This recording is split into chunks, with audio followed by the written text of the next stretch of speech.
Cal, the wait is over. For testing anyway. After more delays for the barely anticipated mobile game Diablo Immortal, and a proper fourth installment likely still years away, the only new release on the horizon for Blizzard Entertainment is the remaster Diablo II Resurrected. Kyle, there likely would have been a lot of hype surrounding this beta weekend, but gaming news outlets and Blizzard employees, rightfully so, have not let Activision Blizzard sweep their concerns and four specific demands under a rug. So, I don't know about you, but Diablo II Resurrected's first beta weekend completely snuck up on me. Did you get to play it all, or did you just kind of consume via osmosis? This was a purposeful let slide by. I am watching it much like an ex from far away, wondering what they're up to right now. This game is very important to me. It's one that I love so much. It's a journey. Like I could compare it to The Fellowship. Like it is, you are following the path of Diablo. It's such a classic story. Getting to see these cinematics upgrade in any sort of way. It's just, they're beautiful. It's amazing. However, Warcraft 3 Reforged is heavy on my mind. Yeah, mine as well. So today, we're going to talk about a major sticking point for both of us when it comes to Blizzard remakes, which is the cinematics. And you mentioned Warcraft 3 Reforged. So in case anyone has forgotten or was not around when Blizzard's last remaster, Warcraft 3 Reforged, came out, it left the majority of players wanting. Redone in-game cutscenes were a big promise for Reforged. A completely overhauled in-game cutscene for the famous Culling of Stratholme level was shown, and it was playable at BlizzCon 2018. But when Warcraft 3 Reforged released, none of those in-game cutscenes were updated beyond basically just using the new remastered assets, and that slick redone Stratholme cutscene that we had seen at BlizzCon had been removed entirely.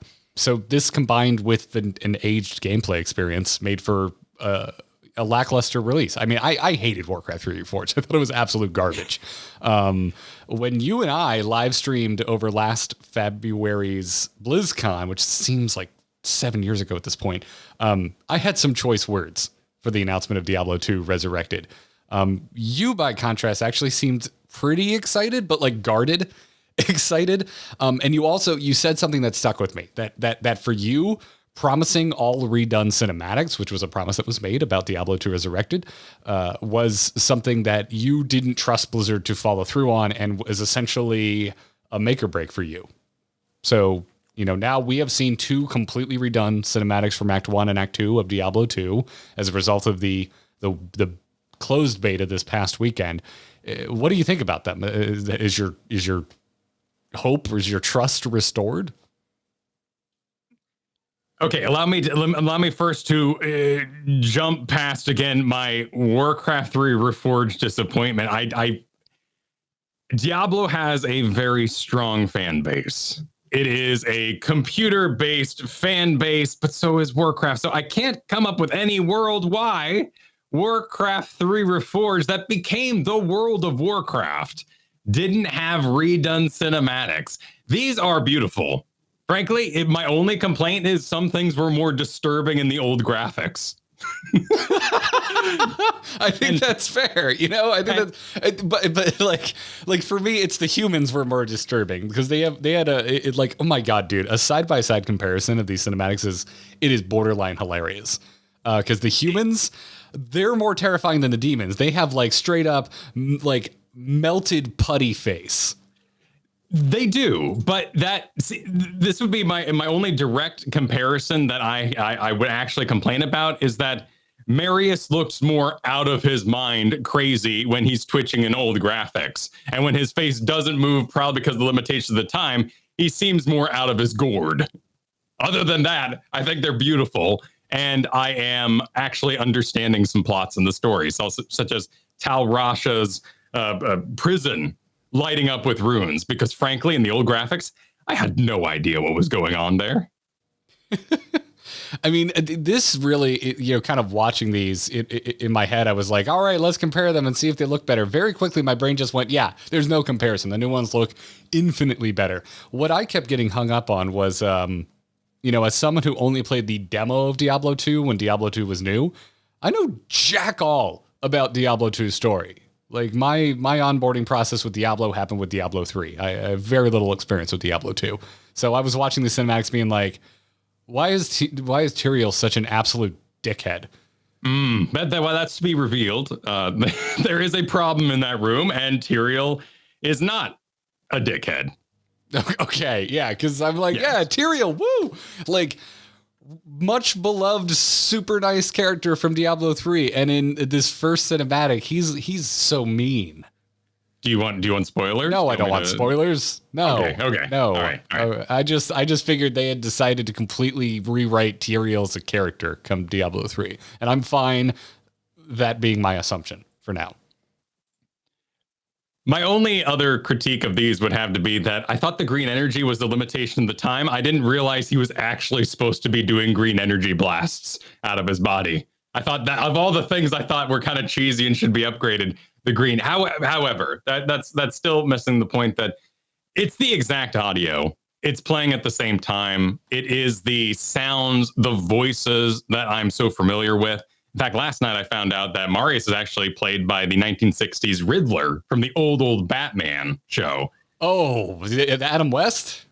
The one with Adam West, but the Riddler actor is the one playing Marius. Like Marius's burden is so huge for telling this story, and to see him with graphics with these side by side, and they're beautiful. It's a little tough to hold up that desire to not want. What do you mean to not want to play this? I do. These do make me want this. You know, it's like. Well, that's fine. That's cool, man. Like, I don't know. Like, it's a weird time to want to play anything from Blizzard. But you know, I still like. I want to talk to my friend about how he feels about the one of his favorite games. And so I'm interested about it. I'm glad that you brought out the voice work too, because not that I have any personal connection to OG Diablo 2, but I was also surprised that they were using the same voice work, because like we've spent a lot of time now with like new Tyrael. Like Tyrael's not the same voice actor between 2 and 3, right? I don't believe so. Probably should have looked this up beforehand. I have no idea. That is not the case. That's not the case. Yeah, like doesn't sound even remotely the same. And so I was like, oh, okay. It's like, well, also like he seems kind of mean. Like maybe he's putting on a voice. And then I went back and watched the original cinematic. I'm like, oh wow, yeah, they're just using the same audio one for one. Which is interesting because like when you think about that, it means like it is also like predetermining the timing of these redone cinematics. Like they are the exact same length. Like if there's a cut, there's a cut. Like it is, I don't know. I guess I was expecting it to take a little bit more of a liberty. It's not I don't see it as a bad thing. But these are meticulously recreated. I'd say the liberties they're taking, at least with Act 1 cinematic. Is Act 2 cinematic? It's a lot shorter. You know, they're out in the desert. Yes. They take more liberties. Like there's that passing of time where they're walking over the dunes with the camel. And in the new version, it's like, and then it's nighttime and there's a moon, and like none of that junk was in the original version of it. But it's still like, it still tells the same story, and it still gets across the same kind of points, which is they're going across the desert and time is passing. So I think Act 2 takes a little bit more liberties, but the liberties they take in like Act 1 is just like character poses. What's the crazy dude in the cell? What's his name? Marius. Marius is like much better overall just poses in that Act 1 cinematic than in the original version of it. But yeah, again, I don't know why I was surprised, but I was surprised they used the same voice work. I think it's a great commitment to do in the first place. Like those voices are so jarring, so exact, and it gives me hope. I mean, granted, we do need to discuss here that we are in the Vicarious Visions version of Diablo. We are not doing the kind of unknown and hidden outsourcing strangeness that happened with Diablo Reforged. Wait, Diablo Reforged? You mean Warcraft 3 Reforged? Oh, excuse me. Yes, Warcraft 3 Reforged. Yeah. Well, the other thing weird, like I hear a lot of people saying exactly what you just said. Like, well, this Vicarious Visions is here now, and like if you're unfamiliar, like Vicarious Visions, they were recently absorbed by Blizzard Entertainment back in January of 2021, January of this freaking year. And they had just before that put out the Tony Hawk 1 and 2 remastered, which I loved. I really liked that remaster. It was very well reviewed. From what I understand, it was a commercial success. And so the fact that Vicarious Vision has been absorbed by Blizzard Entertainment, and we've been told that they are now working on this Diablo 2 remaster, everyone's stoked about that. But I'm just like, they haven't even been in there for a year. Like, how much could they really affect change in that short amount of time? Blizzard is not a studio we have ever known for being quick and flexible. Well, Diablo 2 was made in a very short amount of time in that it was older graphics. It took about 2 years. It was planned to be a bit faster in using Diablo 1 code and assets. They barely used any of the original code. If you don't have to record any voice lines, if you don't have to write a story and deal with maybe the influences and changes that kind of happen in the workplace there, maybe it could be done in a really short amount of time. I mean, yeah, maybe. I just trying to explain like where I'm like, I don't know. I kind of feel like alone in the room. Like, wait, what? Why is everyone so like, this is Blizzard? Like they've only been there since January. How much could they possibly do? So I'm just trying to explain why I feel that way. But I see. But yeah, I actually did get in and play just a hair of the beta this weekend.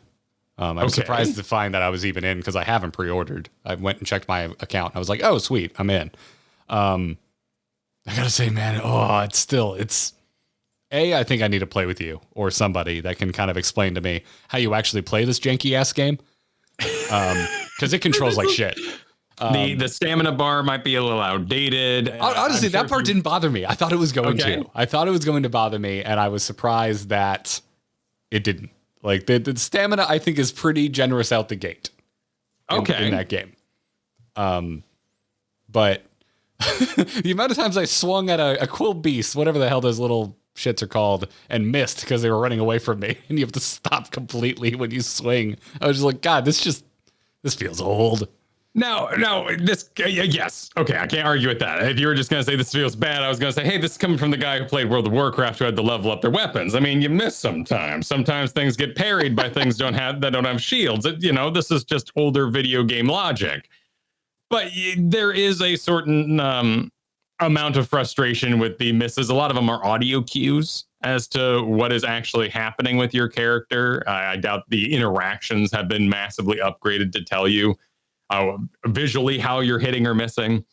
My biggest concern going forward for any sort of first-time player is going to be the spell system and having to equip things to your F buttons. Now, I've heard that there are options coming in that might allow you to rotate through spells in more of an action bar kind of way, but I've not seen those directly in game.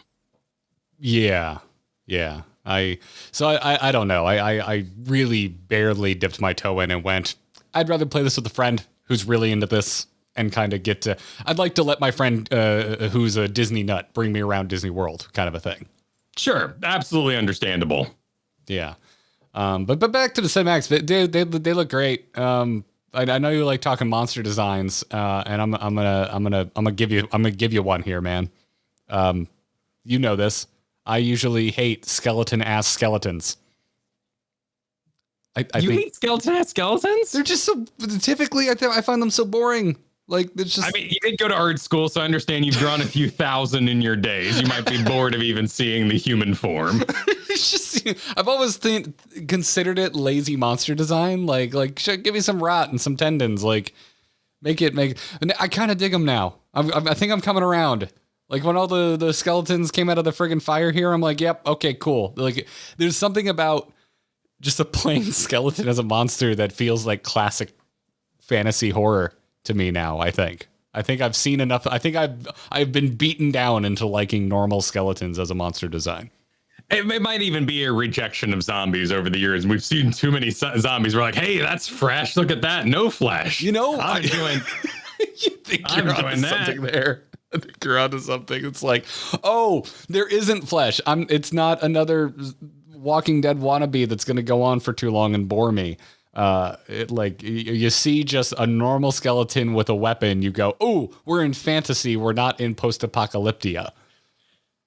These guys are great jumping out of the flames. There's also a little bit of storyline, like maybe the little fire demons ran around and jumped in there and grabbed some skeletons. Some of the stuff that's happening in these cinematics is kind of one-to-one to the storyline, perhaps. Like when he has his visions, that's the Rogue Monastery, a place you visit in Act 1. But some of these are just, of course, cutscene powers, and very much to that kind of early 90s, early 2000s. Sometimes things happen in cutscenes in animes, movies, movie trailers that will never actually happen in the game or movie.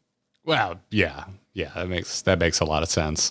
I mean, again, it's another thing that I was surprised to see they were so faithful to, was like there's just the original virtual camera work. Like most of the shots are like one for one match the original cinematic with very few exceptions. And what surprised me about it was how well it works. Like I was watching that redone one, and at no point was it like, this is kind of old, cheesy decisions on where to put a camera. Like it works. And if anything, I think it kind of helps it be off-putting. Like some of those, like they have kind of like whip pans and in that first cinematic, the completely overhead shot. Like I don't think they would do that now, and I think it kind of works seeing it completely redone. Like it makes it a little more uncomfortable.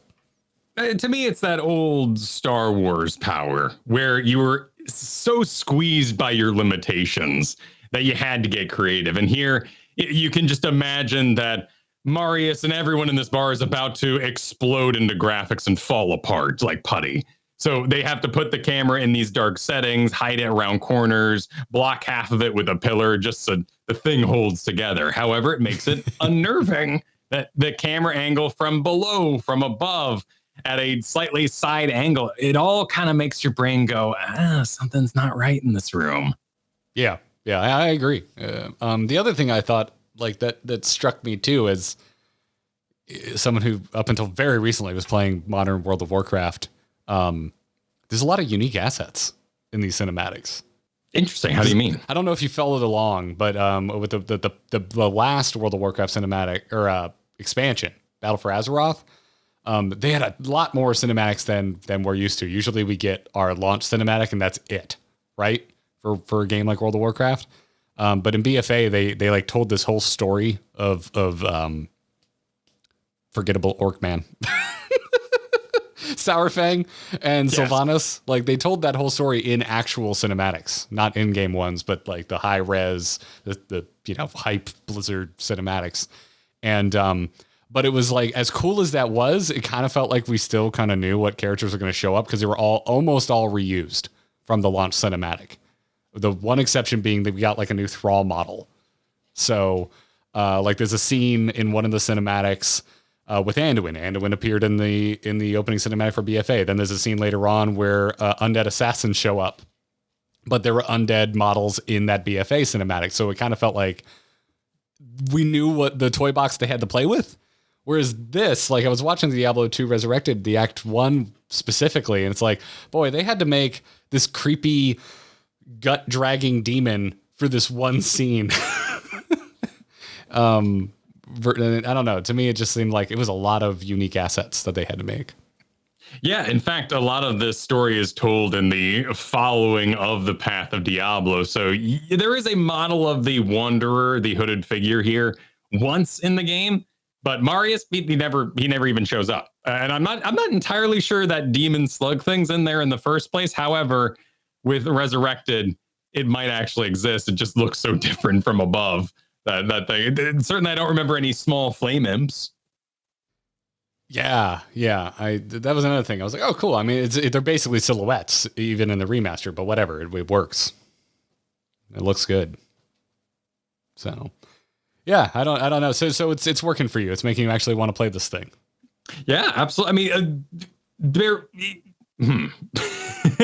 to be brutally honest, as a teenager and early teen who played through Diablo 2, the controls are not the best.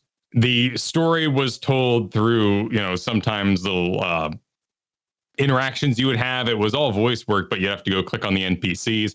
I wasn't very good at figuring out what a story was. The cutscenes were the prize at the end. And Warcraft 3 at that time, for Warcraft 3 as a teenager, was very much the same way. I didn't know how to strategize. I didn't know what micro, macro was. I sucked. I cheated through a lot of these levels.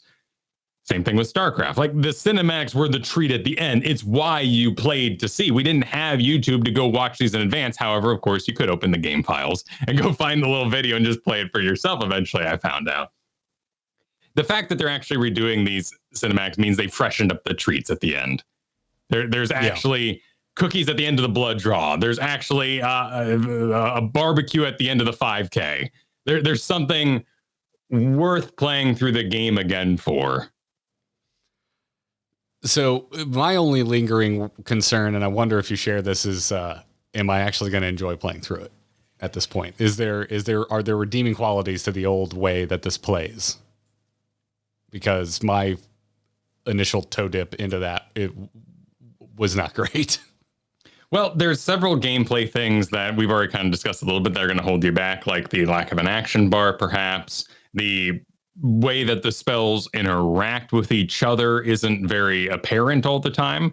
I think with a friendly handhold, you could quickly find one or two abilities you really, really love, spec for those, and make your way through the game in a swift way that would be enjoyable. This is not the kind of game I would suggest you do every little jungle hole in the ground you find, every cavern of spiders you come across.